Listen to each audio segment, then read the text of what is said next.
Tara, tara. Upo na tayo. Interviewin na yung bakulo na naka-shades. Teka, baba ko lang tong sheets ko.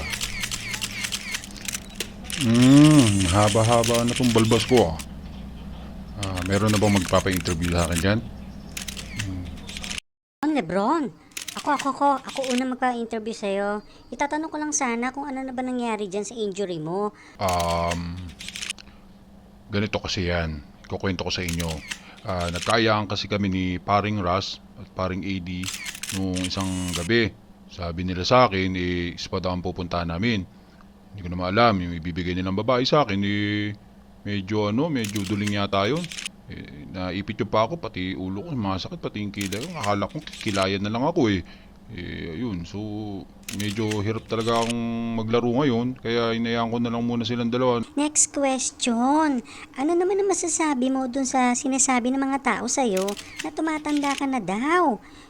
Medyo hirap ka na daw tayuan. Tumayo. Kaya hirap ka na din dalhin yung iyong team. May naiisip ka ba bang paraan para bumalik yung lakas mo sa laro? Pumipintig pa naman. Brownie, nanalo kayo kanina sa laban nyo kila KD at hindi ka na nakapaglaro. Mukhang pinagkakaisahan ka nila. Kasi ikaw yata yung malas sa team nyo. Hindi ka pa ba nakakaramdam? O gusto mo munang mauna si Westbrook sa'yo? One time nanonood ako ng laban nila, sabi ko kay Westbrook, intusan ko siya. Sabi ko, Westbrook, pagtimpla mo naman ako ng kape habang pinapanood ko kayo para malaman ko kung talagang i-stay kita dito sa Lakers. Sabi niya, sige.